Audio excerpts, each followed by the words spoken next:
It's obviously a poorly run league as well. As much as everyone wants to hoist Adam Silver on your shoulders. He's empowered the players too much. Absolutely. Now, and again, I'm all for players having power. Yes, but look, you've reached a tipping point. Now, some would argue, have you seen the new television contracts? Some people would tell you that, the way the players are approaching this has had no impact, no negative impact at all in the financial revenue arena because they're making more money than they've ever made before. Sure, of course. I'm not saying just the players. I'm saying everyone involved. Yes. Like the league isn't hurting. It's not like the league is in any financial jeopardy. In fact, they've never been financially healthier. Well, huge gambling issues in the National Basketball Association. At first, it looked like there were a couple of different arrests today that were unrelated. One with Chauncey Billups, the head coach of the Portland Trailblazers and a former great guard for the Detroit Pistons, that he was involved in illegal poker games. I believe this happened in 2020, where he was used to lure people to play these high stakes. Face card. Yeah, these high-stake poker games to play with former athletes. And there was a whole cheating system in place to get these guys to lose money. And then there was the scary Terry story. Terry Rozier, who's now with Miami. He's been all around the league. At one time, he was a pretty good player. He was. And he seems like he's been on the take of some of these prop bets. There are videos showing all these mistakes he's been making. Fixing, individual performances, and that's what we've seen, too, in baseball. Now, I guess what the DOJ is saying in these reports as people continue to review them is that Chauncey Billups has also been linked to informing friends of his about injuries and load management guys that he wouldn't play and they wouldn't announce before the game. They wouldn't announce them in press conferences. He'd say, hey, by the way, this guy's not playing. You should bet on the other team this game. For a sports and an organization that already was a bit iffy with regard to the public trust. That's the whole thing. And I know there are a lot like Tim. It goes back to Tim Donaghy. But there's always been questions about the trust factor into the NBA, going back to the lottery of Patrick Ewing, and whether or not that envelope was folded, whether it was dipped in dry ice. The fix that the Knicks needed this star player, a generational player coming out of Georgetown, and sure enough, they landed in him. We've seen this before. We've seen it with Cleveland and LeBron. We've seen it with the Bulls and Derrick Rose. We see it where whenever an LA team needs a player, and a team trades them said player to keep LA in the game, the team that's usually doing the trade gets rewarded with the number one overall pick. Dallas came out of nowhere, and there was a lot of talk about, this Luka story came out of nowhere. They didn't shop Luka. They just traded him for what seems to be an uneven package, and they send him to the Lakers right conveniently when LeBron James and his career is winding down. They need a marquee guy, and Dallas all of a sudden trades him.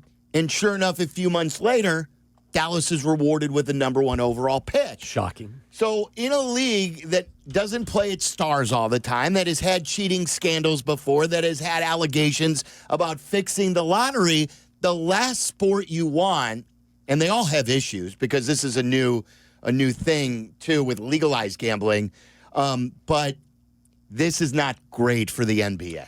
NBC's got to be thrilled with this. Well, no, wouldn't they say, like, any publicity is good publicity? You think? I mean, no, I'm joking. They paid a lot of money to get the NBA back. Of course not. I'm not being serious. It's just, it's crazy. The new biography for both Terry Rozier and Chauncey Billups has to be when $100 million isn't enough. Yeah, these guys have made so much money. It goes back to, Antoine Walker's local guy, right? Yeah, and it was a story he about. Went broke, yeah. So, it's not, when people say, oh my God, you made $100 million, how can you find yourself dialed into any of this stuff? And I don't know whether or not it had to do with them being in bad shape financially. Have no clue.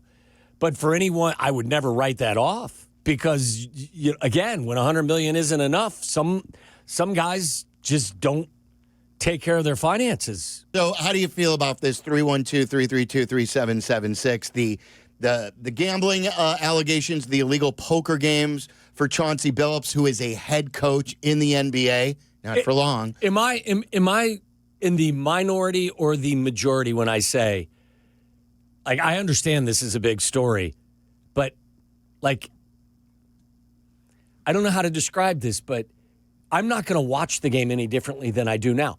I'm already not as dialed in as I used to be. Right. I think that my passion for the NBA has faded over the course of the last several years for a number of reasons, including the Bulls just not being an entertaining product at times, but also for the reasons you mentioned. Load management, guys aren't always playing. They're not competitive games early in the season. This really is not a blow to my desire to watch NBA games. Is that, I mean... Well, no, I understand. I think for me, the way I've described this, because I'm sure I'll be challenged on because I've been coming down so hard on the league, is this is just another inflection point on how bad the games are. In a league that I already am really, really down on, just another inflection point. If the games were good, if this was a competitive league, if people took pride in playing 82 games, competing in the regular season, making it a viable product for the money. Barkley always says it. Firefighters and teachers and police officers and military service people, they do not load manage. These are the people doing the real jobs. These guys are making $50, $60 million a season, and they can't play a full year when they're healthy. I guess the point is if those issues didn't exist, this would have had a greater impact. I'm saying the opposite. I'm saying that if those issues didn't affect, I wouldn't maybe be like, it would be an important story, but my trust is already out the window because of they can't even give you a product. This league doesn't even know how to celebrate its own league on an all-star weekend. Nobody wants to do the slam dunk competition. It's trash. Nobody wants to play in the all-star game. They don't try. They have to go to all these different formats. You can't follow it if you can't even put on a showcase to show people how great these athletes are. And this isn't the old man yelling at the cloud. I'm not going boomer on you by saying, oh, today's game isn't as good as yesteryear. The athletes today are bigger, better, faster, more talented. When they want to play, it is a sight to see. I love the NBA. I love basketball. The problem is they don't want to play until April. And when you try to sell me games in October, November, December, January, February, March, April, and they don't want to play when they're healthy, and they don't care with the money they make, I've always said someone needs to step in and change the rules, whether or not you get paid per game played. You want your money? Every game you play, you get an 80th of your salary.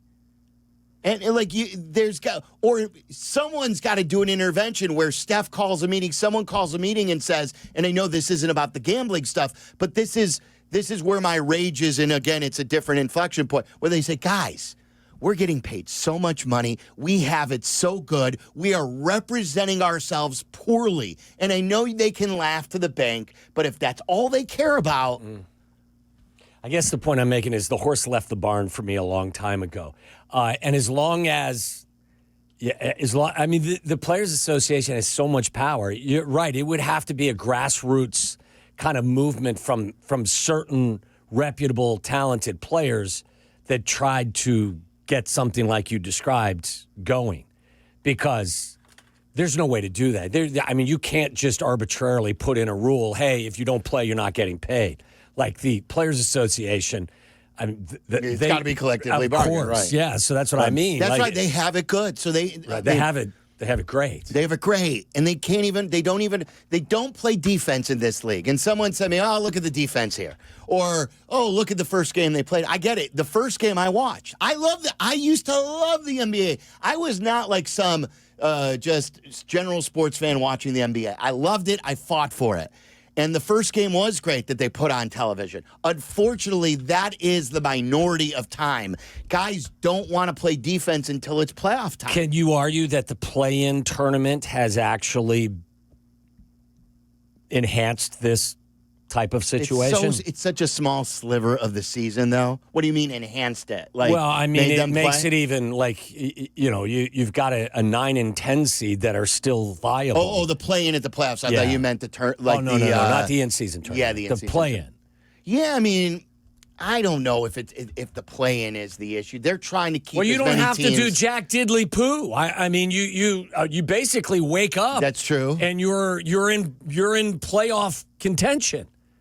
I mean, like to your point about just losing trust, like this isn't even this makes the Ballmer story look like nothing, where he basically set up like a fake company so he could pay Kawhi Leonard. Like there's all these. This is just. But that's a distrust, too. Yeah, you can't trust other teams with competitive balance in the salary cap if teams are circumventing the cap. Exactly. Yes. That's what I'm saying is like there's just like a lot of, I don't know, just nefarious stuff coming out of the league in the last like 3 months. Yes. It's obviously a poorly run league as well. As much as everyone wants to hoist Adam Silver on your shoulders. He's empowered the players too much. Absolutely. Now, and again, I'm all for players having power. Yes, but look, you've reached a tipping point. Now, some would argue, have you seen the new television contracts? Some people would tell you that, the way the players are approaching this has had no impact, no negative impact at all in the financial revenue arena because they're making more money than they've ever made before. Sure, of course. I'm not saying just the players. I'm saying everyone involved. Yes. Like the league isn't hurting. It's not like the league is in any financial jeopardy. In fact, they've never been financially healthier. Well, and I want to go over that, though, too. Like, you're exactly right. The TV deal is great for the NBA, bad for the consumer. And when the consumer doesn't trust, and I want to go over all you have to do to watch NBA games these days, it's crazy. Larry in Northfield, you're on ESPN 1000. What's up, Larry? How we doing, buddy? We're good. I'm calling. I was listening to Friedel, and I don't know. Wemby might be one of the greatest players that's ever teed it up, and he's saying there's no tomorrow. There's a lot of excitement in that league. Are all the games great? No. Do we have superstars in Chicago that excite us? No. But you look around, I would tune in and watch that young man play. At 7'6" or 7'7", he's got skills like Steph, and nobody can stop him. He got 40 in 23 minutes against Anthony Davis last night. Come on. There's great talent out there. That's the problem, Larry, is the talent is outstanding. They can shoot it from further. 7'3" guys can handle the basketball. Cooper Flagg now is listed as a point guard. These guys are amazing, but they simply don't want to show it to you. And it's another reason why I don't trust the league. I think you see it more than that we don't see it very often, but the guys that play hard and score a lot of points and average a lot of rebounds, like Jokic, like these guys, they play hard. Their teams win games. The guys in Boston play hard, and the teams that win games and have great winning records, those guys play hard. The sad reality is Larry, those are the anomalies. And an anomaly may be too strong of a word, but there's more people that aren't like that than are like that. Whereas in most sports, the vast majority of the players are like what Larry described. For whatever reason here, I mean, Wemby played 46 games last year. I don't know exactly. I know he was hurt. Yeah. But how many guys? Hurt, they're hurt. Exactly. But give me the list of the guys that play 75 or more games every year. That list is very small. Right, and we've always been like, we used to be the minutes police in context. Sure. When Derek hit a bad back, he shouldn't play 40. When Luol Deng is coming off a hamstring injury, he shouldn't play 44. They've gone to the other side of this now, where healthy players are playing 22 minutes because they've got a game tomorrow or because they've got a long season ahead. And that, to me, isn't the way the game is supposed to be